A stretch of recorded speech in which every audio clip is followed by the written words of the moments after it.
আৰু মানে থমনাত মানে ইয়াতে অহা হোৱা নাছিল, সেইকাৰণে আজি কাৰ্যালয় উদ্বোধন কৰাৰ লগে লগে ৰাইজলৈ মত বিনিময় কৰিছোঁ। মই এটাই আহ্বান জনাইছিলোঁ যে এই যে দিহিৰা সমষ্টি, এই দিহিৰা সমষ্টিবাসী ৰাইজক মই আহ্বান জনাইছোঁ যাতে বাক্সা জিলাত আমাৰ 5গৰাকী প্ৰাৰ্থী আৰু 5গৰাকী প্ৰাৰ্থীৰ ভিতৰত সৰ্বশ্ৰেষ্ঠ ভোটত যাতে জয়লাভ কৰে, যাতে মানস প্ৰতীম কলিতাক।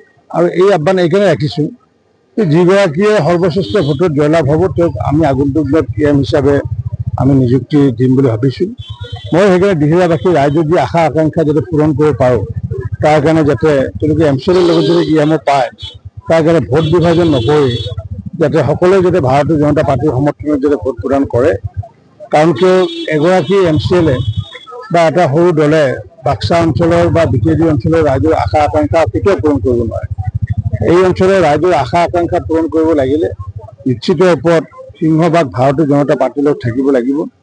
আৰু সেইকাৰণে আমি কৈ আছোঁ যে অধিক আসন যাতে UPPL BPPত কৰি যাতে অধিক আসন, আৰু অধিক আসন মানে আমি 15ৰ পৰা 18খন আমি ইতিমধ্যে টাৰ্গেট কৰিছোঁ। সেই টাৰ্গেটত ইতিমধ্যে মানস প্ৰতীম কলিতা ইতিমধ্যে আছে, কিন্তু মই বিচাৰিছোঁ অন্ততঃ মানস প্ৰতীম কলিতা যাতে সৰ্বশ্ৰেষ্ঠ ভোটত যাতে জয়লাভ কৰি মানুহৰ যে ভোট বিভাজন যাতে দিহিৰাত যাতে নকৰে, আৰু ভোট বিভাজন কৰিলে তেতিয়াহ'লে MCLে পাব, EM নাপাব। সেইকাৰণে দিহিৰাবাসী ৰাইজক, থমনাবাসী ৰাইজক মই আহ্বান জনাইছোঁ এই ভোটবোৰ যাতে বিভাজন নকৰি পেলাই সকলোৱে যাতে 80% ভোট যাতে বিজেপিৰ সমৰ্থন যাতে প্ৰদান কৰে, তাৰ কাৰণে মই থমনাবাসী ৰাইজক কৰজোৰে আহ্বান জনাইছোঁ। এতিয়ালৈ আমি বাক্সা জিলাৰ 4টা নিশ্চিত হৈছে, কোন 4টা মোক নুসুধিব, এটা নিশ্চিত হোৱা নাই।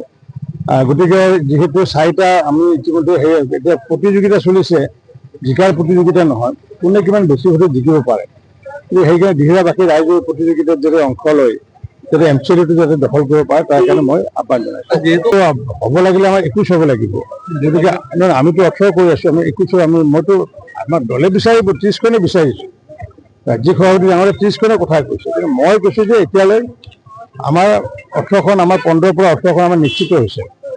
গতিকে সেইকাৰণে আমি অকলে চৰকাৰ গঠন কৰিব নোৱাৰোঁ। গতিকে চৰকাৰ গঠন কৰিব লাগিলে নিশ্চিত ওপৰত ৰাষ্ট্ৰীয় সমিতিৰ নিৰ্দেশনা থাকিব, কাৰণ যিহেতু UPPL দল যিহেতু NDA এইটো অংশীদাৰ, গতিকে NDAৰ অংশীদাৰ নহ'লে ৰাজ্যিক সমিতিয়ে অকলে সিদ্ধান্তটো ল'লেহেঁতেন। NDAৰ অংশীদাৰ যিহেতু সিদ্ধান্ত লোৱাৰ ক্ষেত্ৰত নিশ্চিত ওপৰত ৰাষ্ট্ৰীয় সমিতিৰ গুৰুত্বপূৰ্ণ সিদ্ধান্তৰ কথা আহিব। ৰাষ্ট্ৰীয় সমিতি আৰু ৰাজ্যিক সমিতিয়ে যিটো সিদ্ধান্ত গ্ৰহণ কৰে সেই দলৰ লগতে আগন্তুক দিনত আমাৰ চৰকাৰ গঠন হ'ব। ককলাবাৰী সমষ্টিৰ যিসমূহ ৰাইজ, সেই ৰাইজে তোক আঁকোৱালি লৈছে। আৰু ক'ৰবাত মানুহৰ ভুল থাকে, ক'ৰবাত মহাত্মা গান্ধী নিজে কৈছিলে যে তেওঁ বুকুত হাত দি ক'ব নোৱাৰে যে he is the 100% perfect man. এতিয়া যি অভিযোগ আহিছে, অভিযোগ যদি আহিছে তেতিয়াহ'লে যিসকল ইনকুৱাৰী অফিচাৰ আছিলে, ইনকুৱাৰী অফিচাৰো দোষী হ'ব লাগিব। কাৰণ যদি তেওঁক মানে তেওঁৰ এগেইনষ্টে যি অভিযোগ, সেই অভিযোগ যদি সত্য প্ৰমাণ কৰিব পৰা নাই, তেওঁ সমপৰিমাণে দোষী এনকুৱাৰী অফিচাৰজনো দোষী। কাৰণ সত্য প্ৰমাণ কিয় কৰিব পৰা নাই? যদি অভিযোগ থাকে কাৰোবাৰ বিপৰীতে, আমাৰ দায়িত্ব হৈছে কি, প্ৰতিগৰাকী বিষয়াৰ দায়িত্ব হৈছে এটা অভিযোগ অনাৰ লগে লগে সত্য প্ৰমাণ কৰিব লাগে। কিন্তু সত্য প্ৰমাণ যিটো কৰিব পৰা নাই, ৰাইজৰ কথাষাৰ বিশ্বাস কৰিম, অফিচাৰৰ কথাষাৰ বিশ্বাস কৰিম, না ৰমেন মদাহীৰ কথাষাৰ বিশ্বাস কৰিম, কাৰ কথা বিশ্বাস কৰিম? আমি অভিযোগটো আমাৰ ভাৰতবৰ্ষৰ সাংসদেই হওক বা আমাৰ বিধায়কেই হওক, তেনেকুৱা বহু অভিযোগ থাকে। অভিযোগ কথাটো বেলেগ বিষয় আৰু কনভিকশ্যন বোলাৰ বিষয়টো বেলেগ বিষয়। যেতিয়ালৈ দণ্ডিত কৰা নহয় তেতিয়ালৈ সকলো অভিযোগকে আমি গুৰুত্বপূৰ্ণভাৱে ল'ব নোৱাৰোঁ। যেনেকুৱাকৈ suspension is the part of service, আৰু ডিসচাৰ্জ হৈছে একেবাৰে চাকৰিৰ পৰা উলিয়াই দিয়া। ছাছপেনশ্যন কৰা মানুহবিলাকৰ ৰিইনষ্টেট হৈ আছে, কিন্তু অভিযোগকে যদি আমি সত্য কওঁ তেতিয়াহ'লে সেইবোৰ মানুহটো পুনৰটো চাকৰিত নকৰিল নহ'লহেঁতেন। গতিকে সেইকাৰণে এই বিষয়টো মই শুনি আছোঁ মিডিয়াৰ পৰা, কিন্তু ৰমেন মদাহীৰ ক্ষেত্ৰত যদি তেওঁৰ কিবা কেছ আছিলে, কেছটো কিয় ভালদৰে চলাব পৰা নাই, কিয় তোক অভিযুক্ত কৰি পেলাই দণ্ডিত কৰিব পৰা নাই, সেইটো বিষয়তহে মই গুৰুত্ব আৰোপ কৰিছোঁ। সেইটো নাই, কাৰণ কিয় আমাৰ মৃদুল দাস নিজে এগৰাকী প্ৰাৰ্থী আছিলে, তেওঁ আমাৰ প্ৰাৰ্থীৰ লগত ঘূৰি আছে, মোৰ লগতো যোৱাকালি ঘূৰিছে। ঠিক তেনেকুৱাকৈ বাক্সা জিলাত আমাৰ মথনগুৰি সমষ্টিত 4জন আছিলে, দাবীদাৰ আছিলে। প্ৰণৱজ্যোতি বৰ্মন আছিলে, নীলকমল দাস আছিলে, দেৱব্ৰত চৰকাৰ আছিলে। তেওঁলোকে নিজে এতিয়া প্ৰাৰ্থী হৈ পেলাই তেওঁলোকে কাম কৰি আছে। ঠিক তেনেকৈ আমাৰ মথুৰাপুৰতো যিসকল দাবীদাৰ আছিলে একেখন মঞ্চতে তেওঁ কেম্পেইন কৰি আছে।